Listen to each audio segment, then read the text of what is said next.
Welcome back to another week, guys. I hope that up to this point everything is making sense and you're starting to get a good feel for what a routine could possibly look like moving forward. So, I want to talk about something that gets brought up a lot and something that we're told is very normal, but it's actually very preventable. So, digestion and bloating. We're going to dive into it, okay? So, first off, a healthy gut is the foundation of a healthy metabolism. If you've got some gut issues going on, then your metabolism is not going to function properly and the way that it should. A lot of people assume that bloating and just feeling really sluggish after eating or feeling very uncomfortable after meals is normal, and that is not the case. There are times where you're going to feel bloated or have some digestive discomfort. Um, and that really happens when we like eat way too much or way too fast or something that we know is not really tolerable with our digestion. So if you're like lactose intolerant or something like that. So yes, in that case, it's normal. But for you to feel bloated and just incredibly uncomfortable after eating anything is not so normal, okay? So your digestive system does a lot more than just breaking down food. It is responsible for absorbing the nutrients that we get from eating those foods. It supports your hormone productions, it helps you build muscle, regulates your immune system. So all of these things that our bodies naturally do or need to survive and to work properly, it all stems from what you put in your body. So this week we're going to focus on how you can improve your digestion, reduce bloating, and then creating habits that are going to support your gut in the long term. So first off, when we think of our gut, we tend to think that it's just in your stomach, right? But your digestive system includes a lot more. It really starts in your mouth. So it starts in your mouth, obviously travels through your esophagus into your stomach, and then it digests into your small and large intestines, where it's then given those nutrients through your liver, your gallbladder, your pancreas, all of those things, okay? So what this basically means is that if all of these other aspects here are not healthy, it means that your digestion is not going to be able to efficiently absorb the things that you fuel your body with, right? So if your small and large intestine aren't absorbing things the way that they should be, you're not going to be able to efficiently absorb protein for muscle repair or building muscle. Your body's not going to be able to break down carbs that we need for energy in the proper way, so then you start to feel sluggish instead. Healthy fats that we really need for hormone production and brain health and eye health, those things are not being absorbed properly. So good digestion isn't just about feeling discomfort, but it's about, or feeling comfortable. It's about making sure that we're giving our body access to the right nutrition that you're already going to be eating so that we can help our gut work efficiently. I hope that makes sense. Biggest question I get though is, why does bloating happen? It's one of the biggest complaints that I hear from a lot of clients. Like I said before, sometimes it's completely normal, especially after eating a really big meal or eating foods that you're not used to or that you know you're sensitive to. But persistent bloating could be caused by something that we are doing that is completely preventable, right? So if you're eating too fast, or if you're not drinking enough water throughout the day, if your fiber intake is really low, that's a huge one. Most people are not eating anywhere near what their normal or what their daily recommended amount of fiber should be.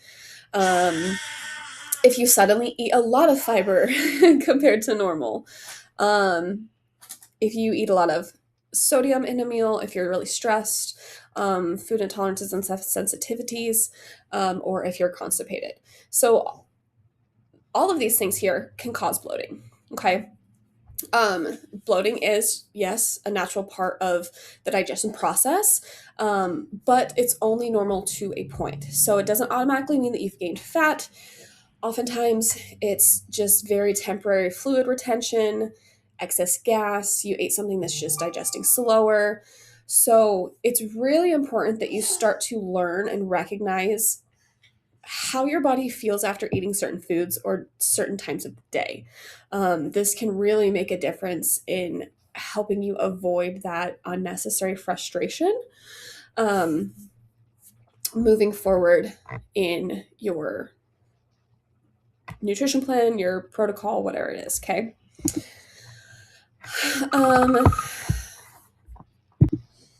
Okay. Here's the biggest thing that is going to help you with your bloating problem. Hydration, drinking water. And I know that everybody feels like all of a sudden you start drinking a lot of water and it makes the bloating worse, but it's not the case. You are filling your body with the fluid that it needs to then push everything out and allow things to happen how they should. Okay. It moves through food through your digestive tract, so it's not just sitting there. It supports regular bowel movements. So if you're somebody who struggles with like not pooping on a regular schedule, or it's totally normal for you to go 2 or 3 days without a bowel movement, newsflash, that's not normal. So maybe you should think about how much you're actually drinking water throughout the day, because it will help reduce that constipation. It's going to help how your body absorbs nutrients. And then, of course, that all just leads to overall metabolic function properly. So a simple goal that I want you guys to think of this week is shooting to drink about half of your body weight in ounces. So, for example, if you are 160 pounds, your goal should be to drink about 80 ounces. Okay, it doesn't have to be like right on the mark, but it should be within a couple of ounces there. Okay, if you're 200 pounds, you should shoot to drink about 100 ounces. Now, I will say that if you are not somebody who is already drinking a decent amount of water and you try to drink 100 ounces of water a day, you're going to feel so full. You're going to be peeing every 20 minutes. So my suggestion would be to every day or every 2 days, increase it by a little bit to get to that point. Okay. So if your goal is 80 ounces and you're only drinking 32 ounces of water a day, start with 35 ounces, and then the next day make it 38 ounces, and then the next day make it 40 ounces. Like, you can inch your way up day by day to help your body kind of acclimate to drinking that much water. So that way it doesn't feel like it's this really sudden onset of just like, I feel so full of water, and you just hear it sloshing through your belly as you're walking throughout the day. So that would be my recommendation there. But water needs to be a non-negotiable for everybody. Okay. If you're the type of person that absolutely hates the taste of water, throw some electrolytes in there or mix it with some BCAAs. There are preferably anything that is 0 calorie and is actually going to be beneficial for you. But drinking water, even if it's flavored, is better than not drinking water. Okay. I've had clients throw some like Crystal Light pouches, carry those around throughout the day so that you can just refill your water bottle and put that in there. It doesn't have to just come from plain water. Okay. Teas count, sparkling waters count.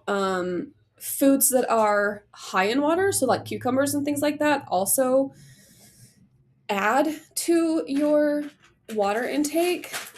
Just keep in mind that if you're eating cucumbers, I wouldn't use that as like the primary source of your water for the meal. Okay.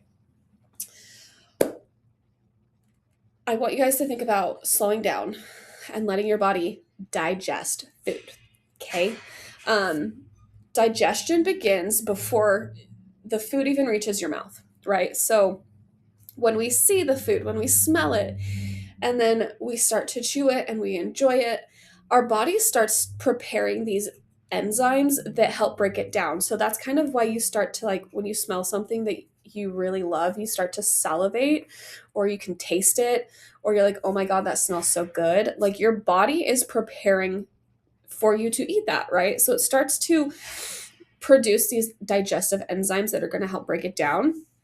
So when you eat your meals really fast, or you're rushing, or you're like not even paying attention because you're sitting here scrolling on your phone as you're like scooping food into your mouth, all of those things are making it really easy to just like not pay attention. You're chewing less thoroughly, you're missing your fullness cues, you're probably experiencing more digestive discomfort. So I want you guys to think about just slowing down the whole process of eating.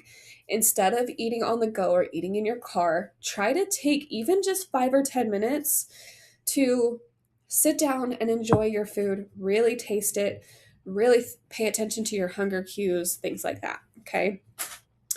This doesn't mean that you have to sit down with every meal, because it's impossible to make everything you eat perfectly mindful, but slowing down even just a few times a week can really help you improve your digestion. So if it's dinner and you're very used to eating dinner in front of the TV or scrolling your phone during lunch, take those times to sit back, relax, and just slow down and pay more attention. Okay. So this week's practices that I want you to think about is eating at least 3 meals without distractions. My recommendation would be to make those your biggest meals of the day, or the meals where you feel the most discomfort after eating. Okay, so put your phone away. Don't sit in front of the TV. Don't, be on your computer. Instead, I want you to think about chewing more slowly, pause between bites, finish fully chewing and swallowing your food before you take another bite. Pay attention to your hunger cues. Are you feeling full? A good rule of thumb is to stop eating when you feel about 80% full, because by the time that your body digests those last few bits of food, you're going to be 100% full, right? So sometimes those smallest habits make the biggest difference, and they're so easy to change, and they add up over the course of time.